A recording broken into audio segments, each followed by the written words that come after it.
Hey everybody, it's April 14th, 2013. About 19 months into my slide, which began on September 9th-ish, 2011. A week I will forever remember the rest of my life. Was given 750 milligrams of Cipro. My name's Colin Smythe, and I've been trying to recover ever since that week, physically. No longer able to run, no longer able to walk briskly.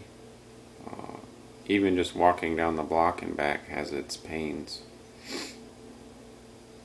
The most bizarre thing I have is a pelvic spasm in or around my puborectalis muscle, somewhere in my pelvic floor, that's constantly going, which began while I was on the Cipro.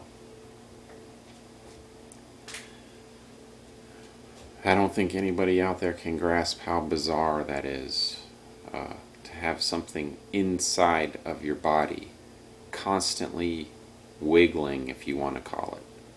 And when I say constantly, I mean constantly.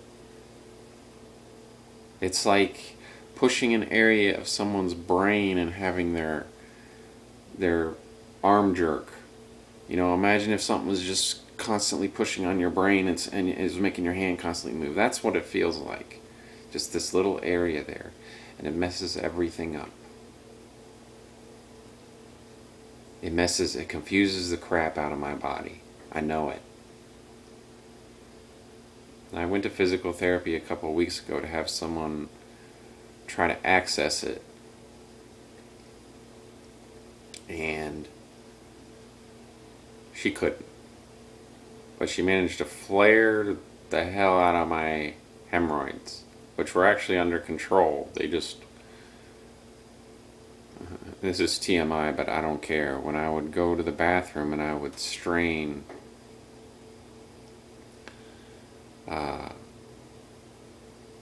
they would kind of like wing out, you know, like the tissue, you know, inside the anus would wing out a little bit, you know. I guess that's your hemorrhoids flaring up. And but they would always retract within, I don't know, 30 minutes or an hour. But after this operation, you know, where she went up there, the left side is not retracting and hasn't retracted for about a week and a half now. Oh, sorry. I also have, which I just ran my finger over, I have this little bump on the skin. It's some kind of irritated skin. It's right next to the coccyx bone, your tailbone. It's right to the left of it and down a little, and it's real sensitive, so it's becoming not so comfortable to sit. And I went for a walk.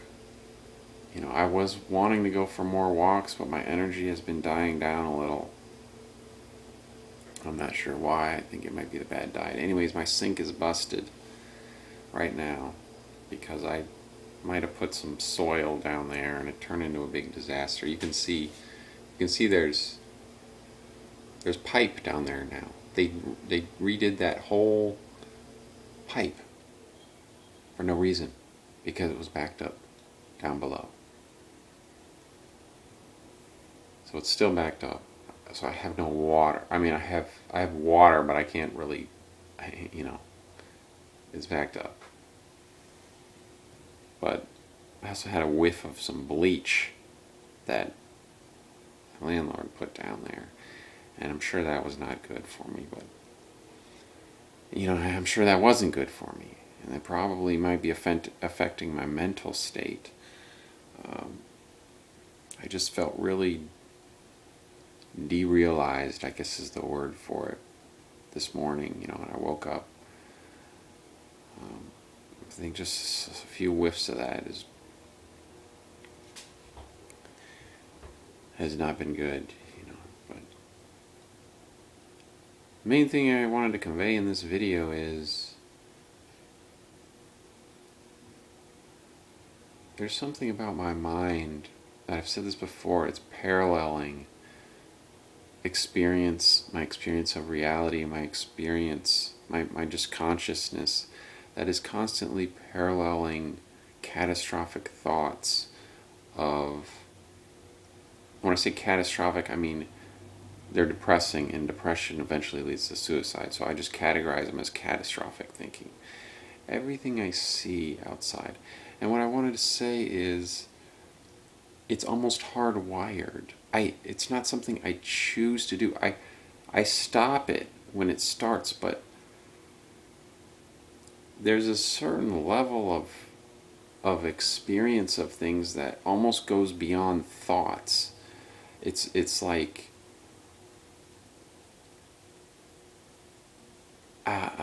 it's like imagery of things that reminds you of the past. They're not even actual thoughts, like words, formed in your head, but reminders.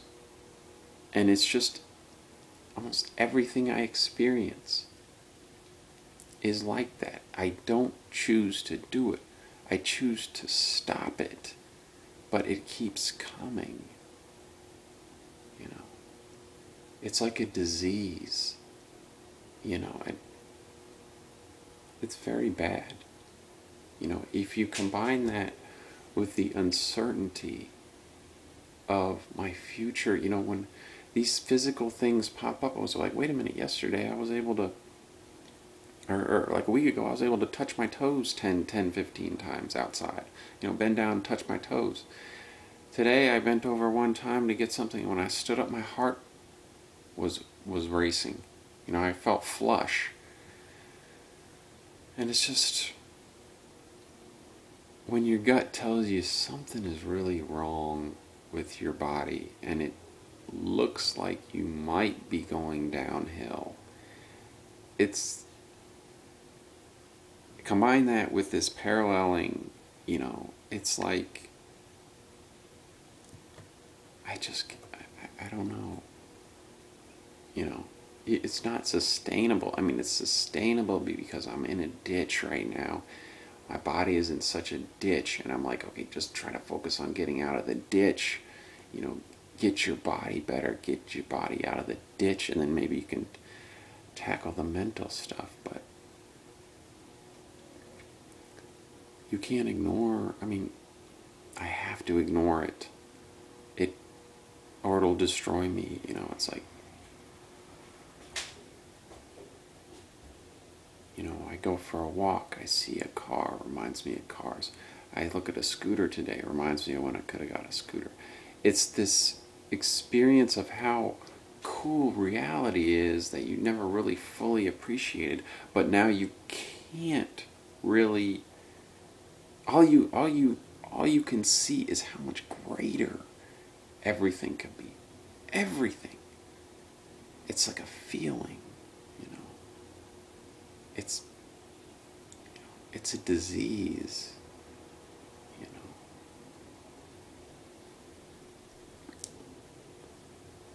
I don't think it's exactly depression. It makes you depressed. Maybe it is, I'm not sure, but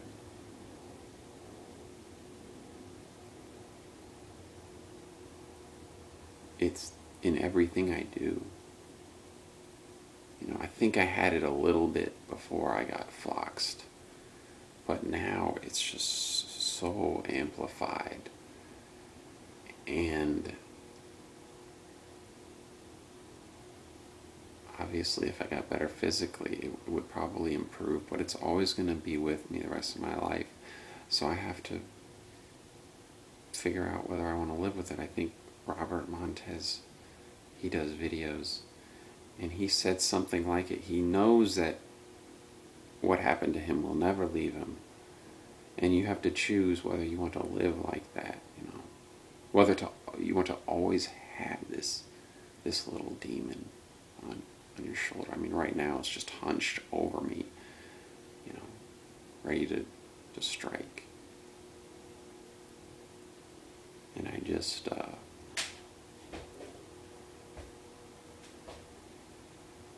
I think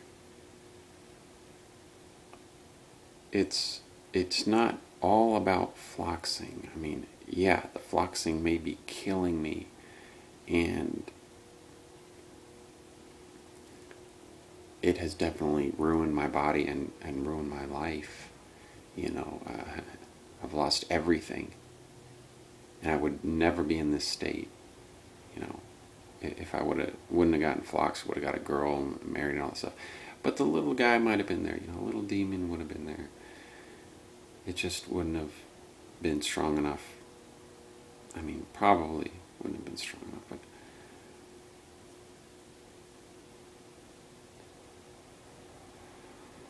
I guess what I want to say is I want to be able to just not experience reality as a fluxed person, as knowing what has happened to me and everything. It's just so jaded, you know. I want to be able to just, for once, experience something in the moment as it is, as an experience, with no reminders and no comparisons, you know. Like a very rare time, few times I've laughed a little bit talking to someone, you know, just kind of. And I'm not going to say that I was happy, but for moments you're kind of distracted from your, I guess it's like a distraction from your condition. Well, I want to be distracted more, I guess. I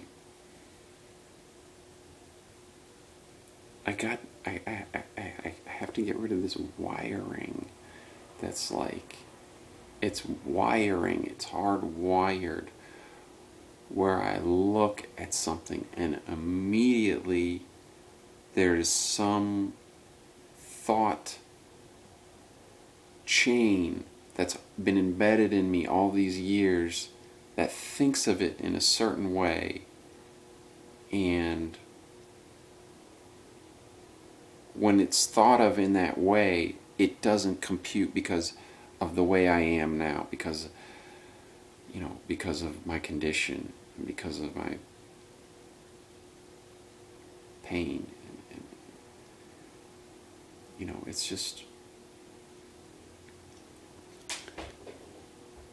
it's really turned my mind against me, you know.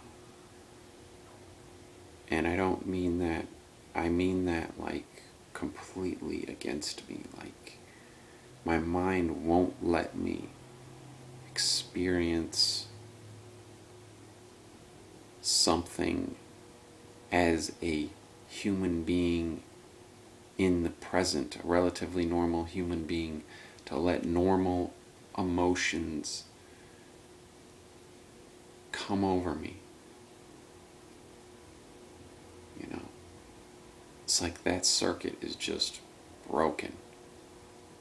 You know, there's like a little short, little teeny piece that might, you know, lead to it.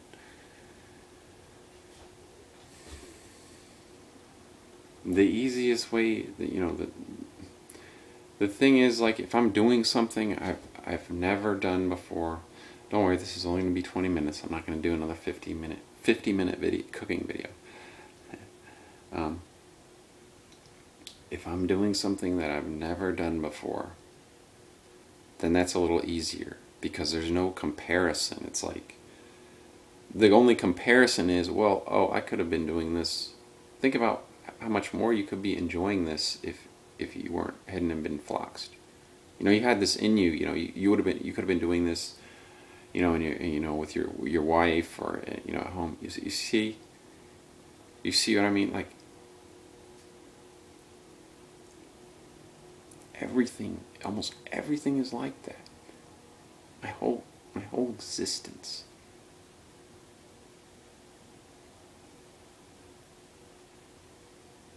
there are some breaks, but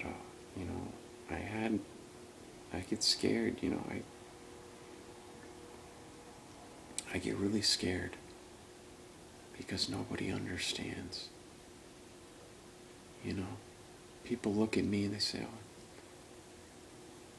oh, why don't you go to a doctor? What does the doctor say?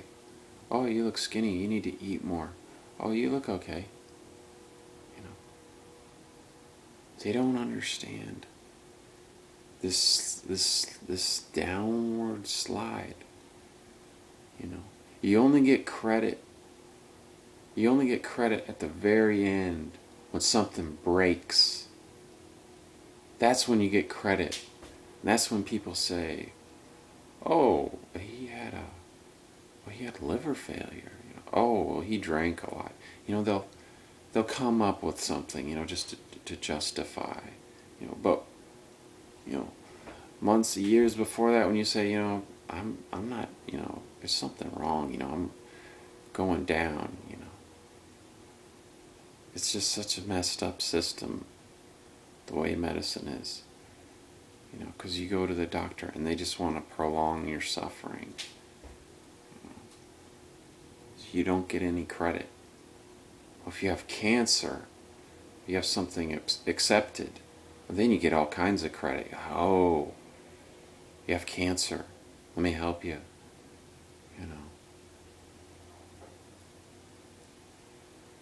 But if you have this condition,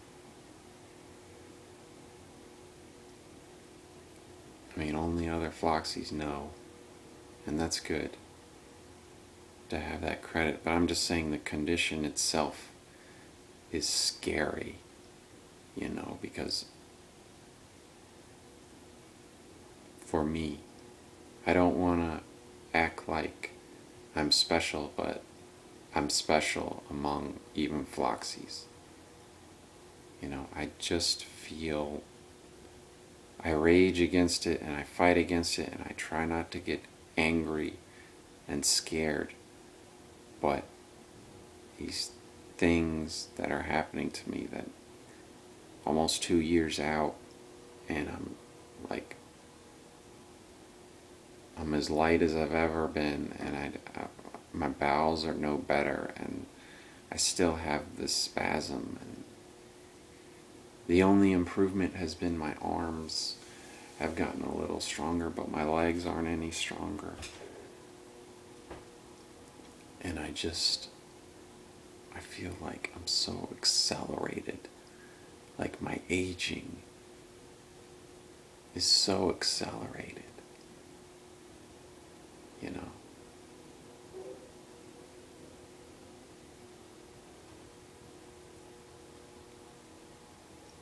And I have to stop this spasm.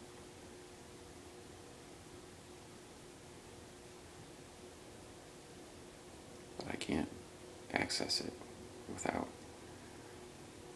with these hemorrhoids. I could try.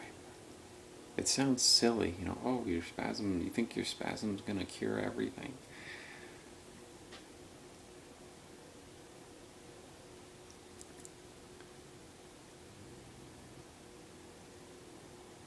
I just think it's hugely important, And there's a part of me that's like, well, you got it to stop one time, sort of. That maybe it's down there, and then there's another part of me that's like, it's in your brain, man. It's in your nerve stem. It's some rare neuropathy, and it's never gonna stop.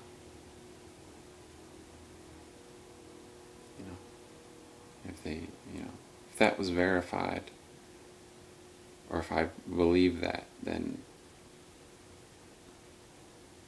it's like I said a long time ago, I don't want to watch a sinking ship. I'm not absolutely certain the ship is sinking yet, but the day when that day comes, it's going to really suck. And my life is just so... I guess I'm kind of manic, I don't know. Was the Clorox or what? But I was doing the cooking video, and I guess it was like a distraction, you know. And I felt a little better that I was able to cook something. But today I'm really depressed, you know. A lot of times I get an image of just like, you know, just blowing my brains out.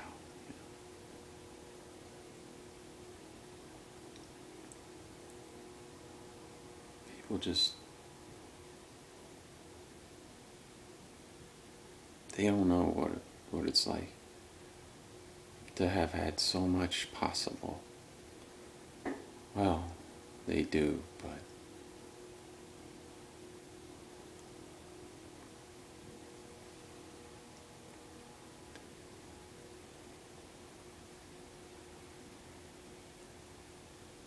anyways, I guess I better end this video.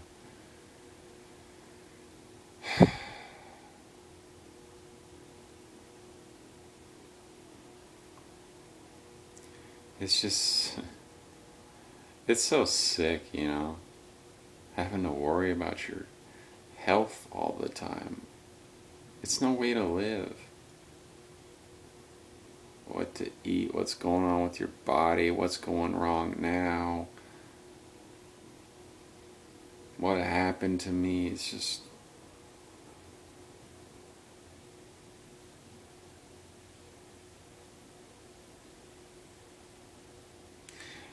it's almost like being gassed, you know. Not that anybody can say what that's like, but, you know, you're getting gassed in the gas chamber, but just extend it like 5 years. You're getting gassed in the gas chamber, and you see the gas, you know. It's like getting fluxed initially. Then you breathe in the gas. That's all these crazy effects. And then maybe, I don't know, you think you can escape. You think you're going to get better. You know, maybe you think you can get out the door or something crazy. You know, there's some hope, you know. But then there's the horror of what's happening to your body. You look at your body and you realize you might die. You know, there's that shock.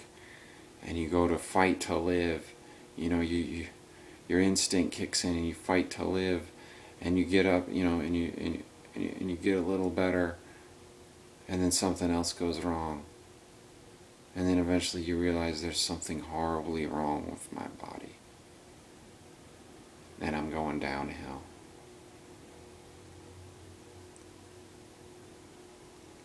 And this is, you know, as many different ways as you look at it, it's like, this is the only life you get. I mean, yeah, it's completely effed up that this happened to me. This is the only life I get. So I gotta just try. I gotta try. That's all I can do. Try until the pain, you know, till the physical pain. The mental pain is right there. It's ready, man. You know, it's on credit. It's like, okay, or it's like, it's giving my body credit. It's like my body is on credit, and my mental pain is like, look, I'm ready to check out, but I'm gonna see if you get better first. You know, so it's waiting on my body. And once my body raises the red flag, my mental pain is just gonna be like, I'm ready too.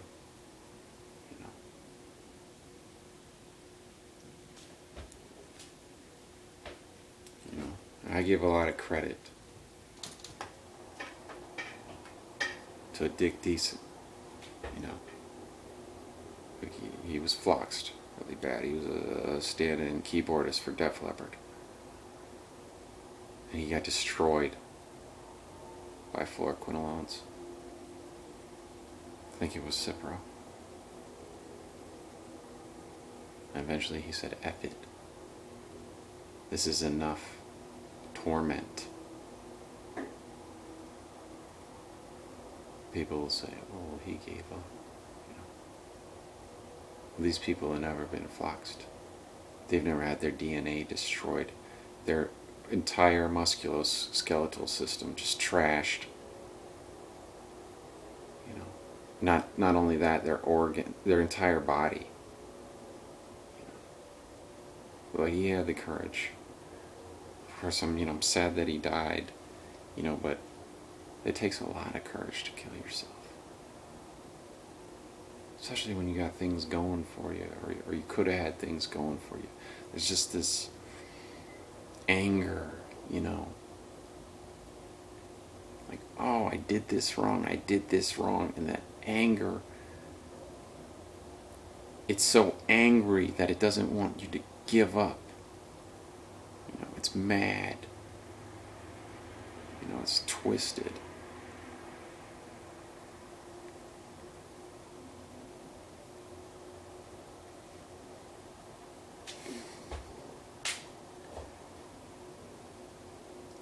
It's easier when you have less support, when you have nothing, when people just make you feel like crap. I'm not saying that's me, but I understand it, when I was at my sister's. They just made me feel like nothing, like just an animal. So it made it easier for me to try to kill myself. But when you have things and people that are supportive and trying to help you, it's harder to do. So that was hard for him to do, to leave those people behind. But I'm sure they understood.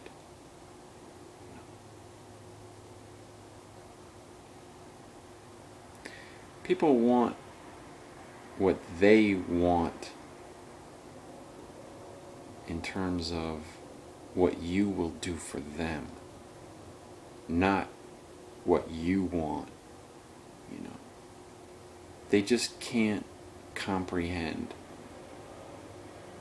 the mental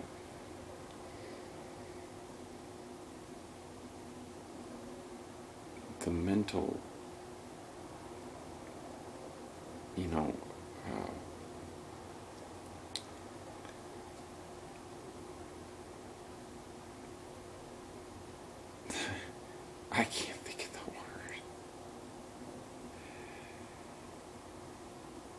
It just flipped. It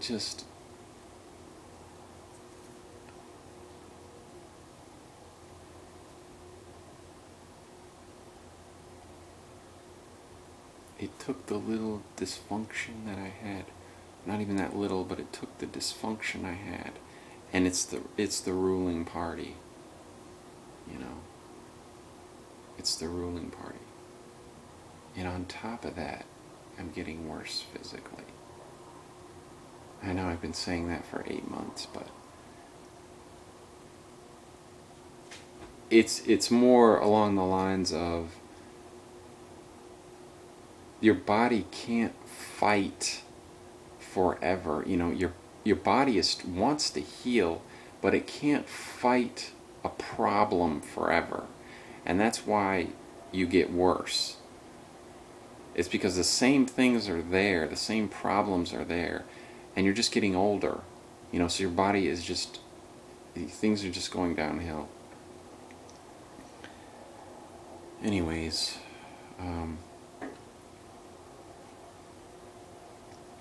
hopefully this little sore spot down here, I put ozonated olive oil on it, and hopefully my hemorrhoid clears up. Maybe I'll be able to access my spasm and get it to slow down. I got a pelvic pain book, trying to do these exercises to strengthen the pelvic floor. I got some relaxation techniques. I'm thinking about doing this liver cleanse because I think my liver is really clogged up. So take care, everybody.